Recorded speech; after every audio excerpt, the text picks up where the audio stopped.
Je suis caviste et brasseur de bière et la conférence que je vais vous faire ce matin n'est pas sur, mon activité initiale, mais sur, le projet dont je vous parle depuis le mois de juillet, qui est l'ouverture d'une épicerie fine sur Fontaine-sur-Saône.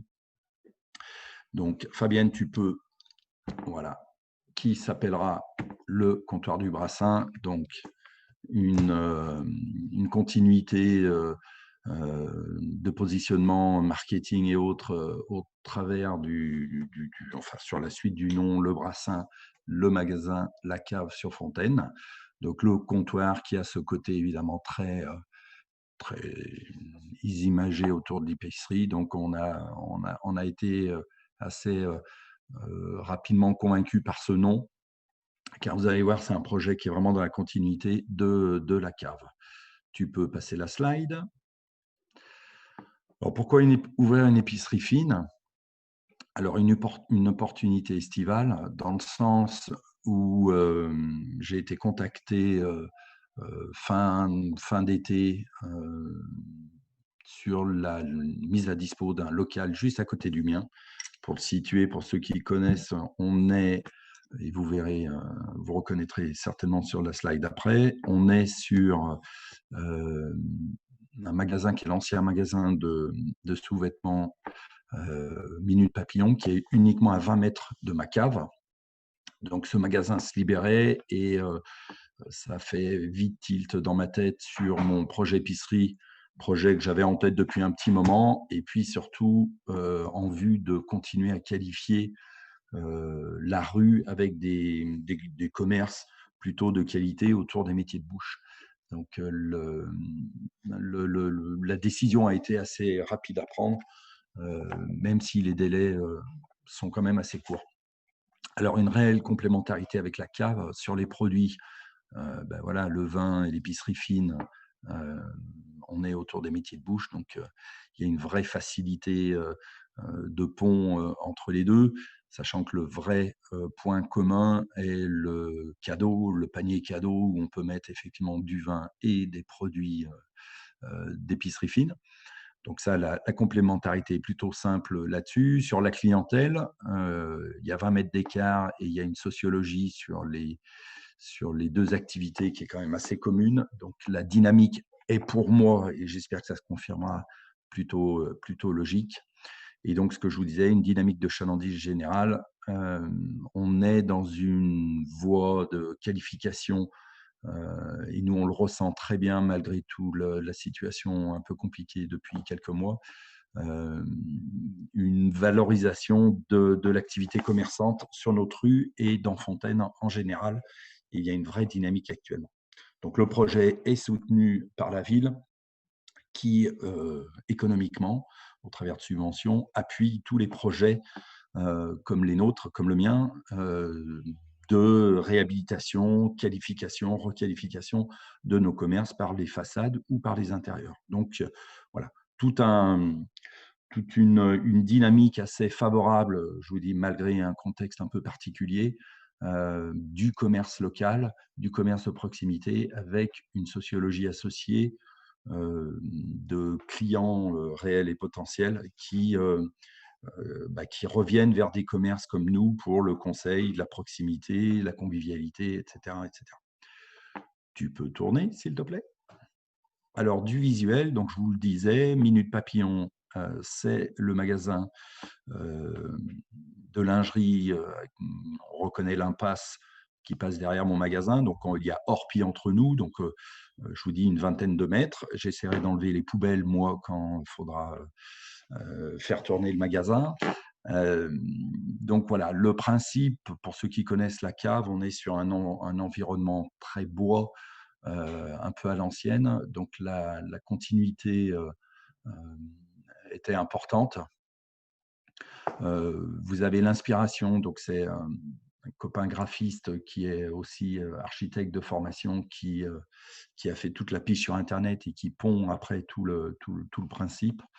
Donc vous voyez, on est sur l'esprit global du Brassin, voilà, pour vraiment montrer qu'on est l'annexe de l'activité, que l'état d'esprit va être globalement le même. Slide suivante, s'il vous plaît. Voilà, donc pour aller dans le sens et rebondir sur ce que je disais, vous voyez, des meubles fabriqués sur mesure qui répondent à une certaine logique d'organisation, une cohérence graphique et une cohérence de produits. Il y a déjà des simulations. Alors en bas, on voit, c'est comment dire, c'est le menuisier qui a déjà fait son travail. Donc on est un peu plus déjà dans le concret, on est un peu plus dans la 3D. Donc je pense que ça va être plutôt sympa. On va le voir aussi par la suite, beaucoup de murs noirs type ardoise avec des écritures dessus pour amener cet esprit à l'ancienne, comme dans le Brassin actuellement. Donc tu peux continuer. J'essaie aussi de respecter le timing. Donc un petit plan intérieur, on voit que c'est rectangulaire, donc ça va être assez facile de s'y promener. Une quarantaine de mètres carrés à peu près de dispo. Donc vraiment un environnement plutôt facile, agréable, sympa, qui ne sera pas tenu par mes soins, mais par une amie qui vient de vendre son épicerie fine à Saint-Cyr, donc qui était au final assez contente de repartir sur un autre projet et qui sera salariée. Elle ne sera pas gérante. Donc, normalement, je serai aussi de temps en temps dans l'épicerie. Les 20 mètres ne sont pas trop longs à faire. Donc, je devrais pouvoir me partager entre les deux magasins et me montrer dans les deux magasins. On peut continuer. Alors, qu'est-ce qu'on pourra trouver dans ce lieu? Donc, j'ai globalement formalisé tous les rayons qu'il pourra y avoir. Pardon. Donc, très simplement, ça sera une épicerie orientée sur des produits plutôt secs. J'ai une fromagerie en face, je ne vais pas me mettre à faire du fromage. On a des pâtissiers, des bouchers, on a tout ce qu'il faut à Fontaine. Donc, je n'ai pas l'intention d'aller sur leur terrain, même si à un moment donné, il ne faut pas rêver, il y aura des produits en concurrence. Mais globalement, on est sur de la matière sèche. Donc, très simplement, les cafés Bonac, qui sont à Riom dans le 63. Je suis allé les visiter mardi. J'ai visité la torréfaction. On a une grande explication sur la torréfaction et l'extraction du café. C'était hyper passionnant et hyper intéressant. L'été, alors j'ai mis Daman Frères, je suis en train d'essayer de les contacter pour travailler avec eux. C'est une petite référence et voilà, à voir si je peux travailler avec eux.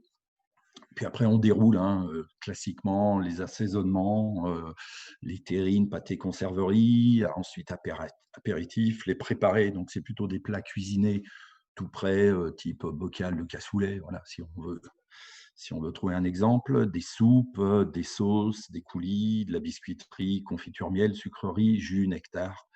Et puis donc, le vrai dénominateur commun avec la cave, c'est-à-dire les coffrets, les cadeaux et les paniers gourmands où on pourra mettre à la fois du vin, de la bière et de l'autre côté des produits tout prêts, avec des paniers tout prêts ou des paniers à composer avec Patricia directement à l'épicerie.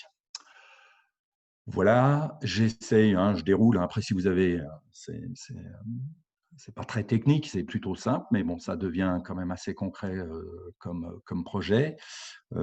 Fabienne, tu peux enchaîner la slide suivante. Donc voilà, des marques et des distributeurs. Pour ceux qui connaissent, c'est des maisons. C'est des maisons qui sont assez connues. Donc on a parlé d'Aman et Bonac. Voisin, qui est quand même une institution lyonnaise. Mia, qui est un producteur de jus assez haut de gamme, qui est plutôt dans l'ouest lyonnais. Voilà, puis d'autres maisons qui sont à la fois des producteurs et des distributeurs. Sachant que par rapport à tout ça, je travaille essentiellement avec parce que c'est un univers que je ne connaissais pas tant que ça finalement. Je travaille essentiellement avec les fournisseurs qu'avait Patricia à Saint-Cyr pour l'urgence de l'ouverture pour la période des fêtes, parce que vous doutez bien que c'est une période qui est un peu fondamentale pour nous. Et puis après, sur l'année 2021, on déroulera plus tranquillement par des contacts, prescriptions ou contacts directs avec des producteurs locaux. Et quand on dit producteurs locaux, essayer de faire travailler, par exemple, à Cailloux, on a un producteur d'escargots, essayer de travailler avec lui. Ça se trouve, je vais pouvoir travailler avec lui directement avant, mais voilà, essayer de farfouiller vraiment local dans le Val-de-Saône, sur les Monts d'Or, avec des gens qui font des produits qui seront plutôt sympas à mettre en valeur. Dernière slide. Voilà. Alors, ça, je vous en parle souvent, les dynamiques de Béatrice est en train de travailler sur le projet de travaux sur le Brassin, sur la cave. Donc, on est aussi sur une dynamique. Là, je voulais vous lister quand même les acteurs du groupe qui travaillent sur le projet, qui sont impliqués sur le projet. Vous voyez, ça fait quand même une dizaine de personnes, plus deux gros acteurs que sont le menuisier, le graphiste, que j'aimerais bien intégrer au Béni, mais ce n'est pas forcément évident. Le graphiste, le menuisier, ce n'est pas impossible. Il travaille beaucoup dans les agencements de foires, etc. Et je ne vous cache pas qu'en ce moment, il est un peu en galère. Donc, c'est peut-être pour lui un peu le moment à la fois de communiquer, de faire du réseau et éventuellement de se réorienter sur de l'agencement de magasins. Et puis le graphiste, parce qu'on travaille déjà beaucoup avec lui, avec Marielle. Et Marielle apprécie particulièrement son job. Donc, c'est quelqu'un que je vais essayer de faire intervenir. Et donc là, vous voyez, bon, j'ai mis Olivier parce qu'Olivier est une institution du passé du groupe. C'est lui qui, évidemment, a fait tout le montage juridique de la société. Après, les travaux, on déroule entre Antoine, Marielle, Arnaud, Clément et Sébastien sur l'agencement du magasin. Même si le gros poste, je vous dis, c'est la partie menuiserie au travers de la façade et des meubles.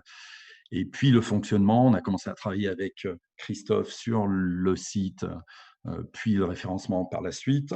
Lionel sur l'ARC Pro, l'assurance du local. Et puis j'interviendrai un peu plus tard avec Kevin sur l'imprimerie, tout ce qui est support com, carte de visite. Et puis avec Pascal sur la partie informatique. Et ça, Pascal, je te le dis tout de suite, je pourrais t'en dire plus ce soir parce que je vois justement le développeur du logiciel cet après-midi. Donc, j'en saurai un peu plus sur mes besoins exacts en informatique.